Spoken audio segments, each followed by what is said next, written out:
The Honda Civic has always been a more interesting choice for buyers in the Focus-sized family hatchback segment. This completely new version is the 10th generation model and has 40 years of heritage to build upon.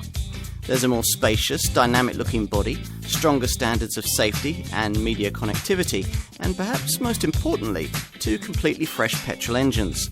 It all sounds quite promising. Okay, 3 things you need to know about the 10th generation Honda Civic when it comes to the on-the-road experience. First, the mainstream petrol engines are at last bang up to date. Second, the suspension's much more sophisticated. And third, the body it's bolted to is vastly stiffer and more rigid in a bid to create the kind of refinement and drive dynamics you'd expect in a much larger car. A promising set of headlines then. Let's scratch a little below the surface. Now we have to start with the engines because they are so different to what went before. Now most buyers will be choosing between a couple of VTEC turbo power plants, a 3-cylinder 1-litre engine developing 129 PS and the 4-cylinder 1.5-litre 182 PS variant that we're trying here. Now both are a big improvement on the normally aspirated units that they replace. They're responsive and efficient with the base engine managing a competitive 58.9 mpg on the combined cycle and 110 grams per kilometre of CO2.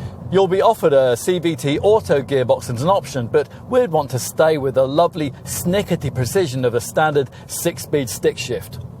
As for engine alternatives, well, the 120 PS iD-Tech 1.6-litre diesel unit used in the previous generation model has been carried over to this one with only minor changes. Also pretty much unchanged is the 2-litre petrol unit used in the flagship Type R hot hatch, although it now puts out 320 PS.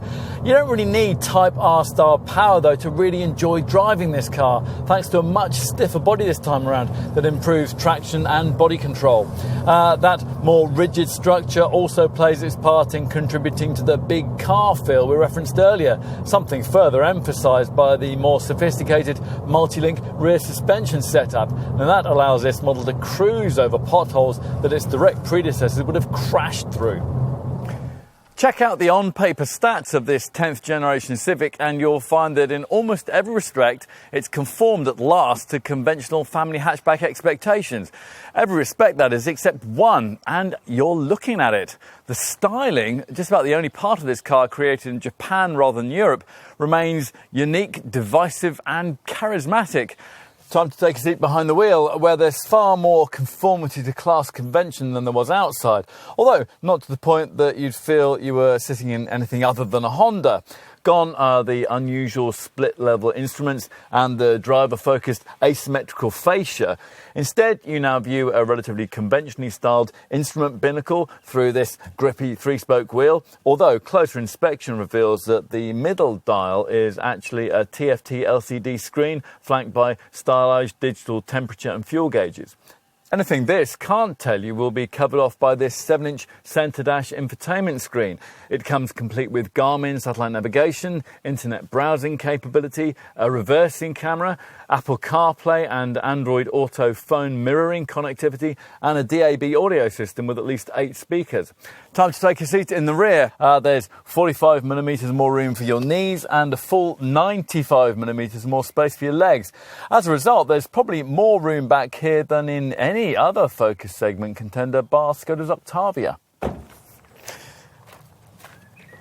So let's finish by taking a look in the boot, where first impressions are good. The tailgate's light to lift and it opens to reveal a large aperture that's complemented by a usefully low sill height. The sloping rear glazing slightly reduces loading height this time around. It's now down to 770mm, but despite that, total load capacity measures in at an impressive 478 litres in most models. Ultimately, what's important about this 10th generation Civic is the way it shows how Honda has changed. This is now a brand able to continually develop cars people might really want to buy, as opposed to models that many of them would merely find technically intriguing, and a company able to understand the wants and needs of people beyond its home shores. Both the mainstream VTEC turbo petrol engines more than make the grade, and it's been a long time since we've been able to say that about a Civic. There's a lot else we've been impressed with too. The huge boot, brilliantly slick manual gearbox and the sheer uncompromising purpose of the top Type R hot hatch variant.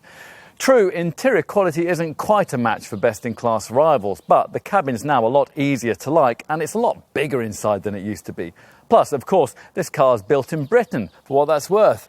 In short, this model at long last has come of age. Finally, a car with sense on its side, yet one that retains at least a little of the kind of Honda charisma that every Civic ought to have.